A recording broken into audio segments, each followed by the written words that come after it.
नमो नमः। मैं प्रिंस कुमार उपाध्याय आज आप सभी के समक्ष श्रीमद् भगवत गीता को लेकर पुनः उपस्थित हूँ। आज से हम लोग एक उपक्रम शुरू कर रहे हैं जिसमें प्रत्येक सप्ताह श्रीमद् भगवत गीता के श्लोक पढ़ेंगे, जानेंगे।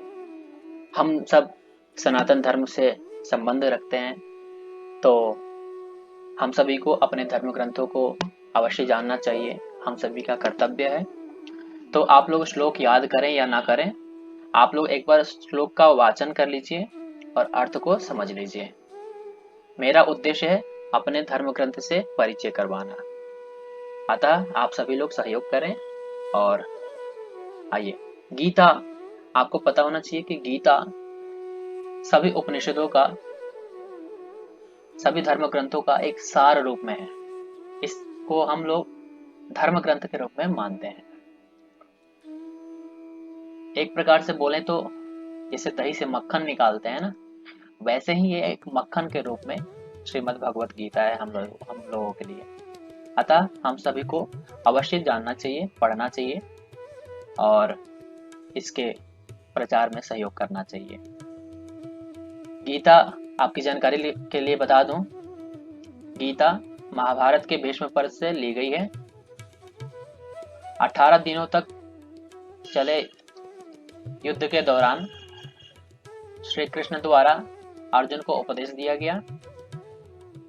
उन्हीं 18 दिनों को 18 अध्यायों में विभक्त करके यहाँ पर दिखाया गया है। हम लोग एक एक प्रसंग को लेकर के क्रमशः बढ़ेंगे और मैं शुरू करता हूँ आज प्रथमा अध्याय। तो आइए, ओम श्री परमात्मने नमः। अथ प्रथमोऽध्यायः। दोनों सेनाओं के मुख्य शूरवीरों एवं अन्य वीरों का वर्णन है। आइए, धृतराष्ट्र उवाच धर्मक्षेत्रे कुरुक्षेत्रे समवेतायुयुत्सवः मामकाः पांडवाश्चैव किमकुर्वत संजय। आपकी जानकारी के लिए मैं बता दूं, गीता में मैक्सिमम श्लोक जो हैं वो अनुष्टुप छंद पर आधारित हैं। प्रत्येक श्लोक में 4 चरण होंगे और चारों चरणों में 8-8 वर्ण होंगे, यानी 32 अक्षर हो जाएंगे।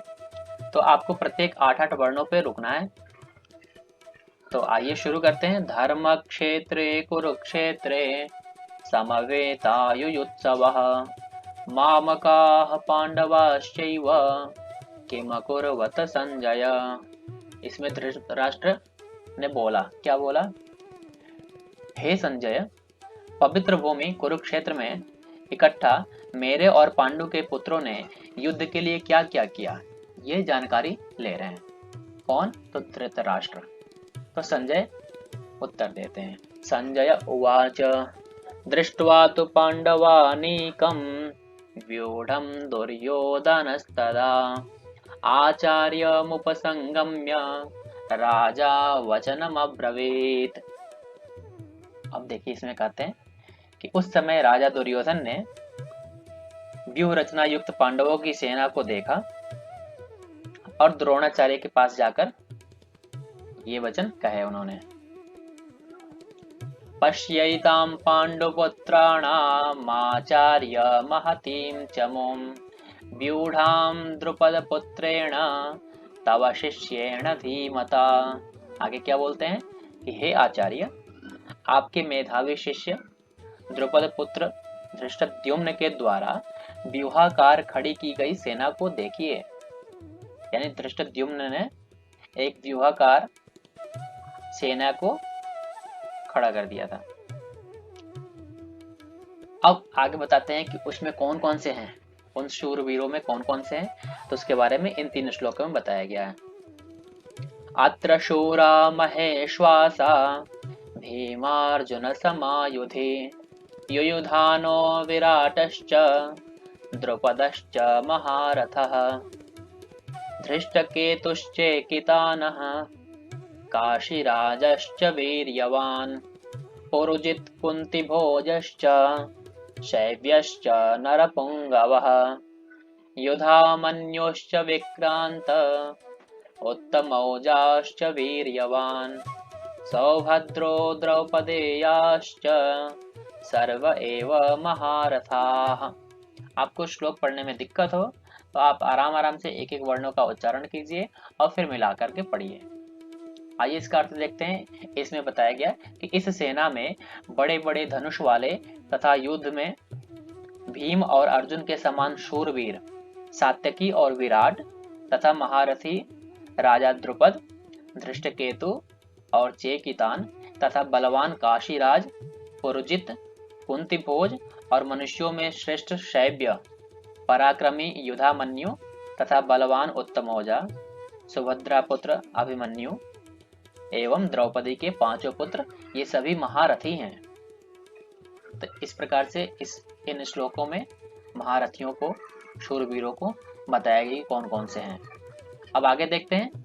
अस्माकं तु विशिष्टा ये तान्निबोध द्विजोत्तमा नायका मम सैन्यस्य संज्ञार्थं तान् ब्रवीमिते। श्लोक का अर्थ देखते हैं। हे ब्राह्मण श्रेष्ठ, अपने पक्ष में भी जो प्रधान है उनको आप समझ लीजिए। पिछले श्लोक में तो बता दिया गया कि हाँ कौन कौन से शूरवीर हैं, पांडवों की तरफ से भी और कौरवों की तरफ से भी।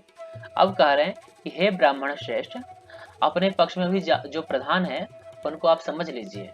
आपकी जानकारी के लिए मेरी सेना के जो सेनापति हैं उनको मैं बतलाता हूँ, ठीक है। अब आगे चलते हैं। भवान भीष्मश्च कर्णश्च कृपश्च समितिञ्जयः अश्वत्थामा विकर्णश्च सौमदत्तिस्तथैव च। इस श्लोक में बताया गया कि कौन कौन से हैं अपने सेना की तरफ से। आप द्रोणाचार्य और भी पितामह भीष्म तथा कर्ण और संग्राम विजयी कृपाचार्य तथा वैसे ही अश्वत्थामा, विकर्ण और सोमदत्त का पुत्र भूरिश्रवा। अभी आगे और बता रहे हैं, क्या बता रहे हैं कि अन्ये च बहवः शूरा मदर्थे त्यक्त जीविताः नाना शस्त्र प्रहरणाः सर्वे युद्ध विशारदाः। इसमें बताते हैं उसी क्रम को बढ़ाते हुए कि और भी मेरे लिए जीवन की आशा त्याग देने वाले बहुत से शूरवीर, अनेक प्रकार के शस्त्रास्त्रों से सुसज्जित और सब के सब युद्ध में चतुर हैं। इस प्रकार से इसमें बताया गया। अब आगे देखते हैं 10वें श्लोक में। अपर्याप्तं तदस्माकं बलं भीष्माभिरक्षितं पर्याप्तं त्विदमेतेषां बलं भीमाभिरक्षितम्। इस श्लोक का अर्थ है, भीष्म पितामह द्वारा रक्षित हमारी वह सेना सब प्रकार से अजेय है, जिसको जीता नहीं जा सकता है, और भीम द्वारा रक्षित इन दो लोगों की यह सेना जीतने में सुगम है। सुगम मतलब आसानी से जीत सकते हैं। लास्ट श्लोक है इसी क्रम में, आज के प्रसंग में 11वां श्लोक। आयनेषु च सर्वेषु यथा भागमवस्थिताः भीष्ममेवाभिरक्षन्तु भवन्तः सर्व एव हि। इसलिए सब मोर्चों पर अपनी अपनी जगह स्थित रहते हुए आप सभी लोग निसंदेह भीष्म पितामह की ही सब ओर से रक्षा करें, ऐसी ये इच्छा करते हैं। पुनः अगले क्रम में हम अन्य प्रसंग के साथ में 12वें श्लोक से प्रारंभ करेंगे। आप लोग इन श्लोकों का केवल अभ्यास कीजिएगा और अर्थ को पढ़िएगा। मेरा उद्देश्य है एक बार हिंदू ग्रंथ से परिचय करवाना। बहुत बहुत धन्यवाद। नमो नमः।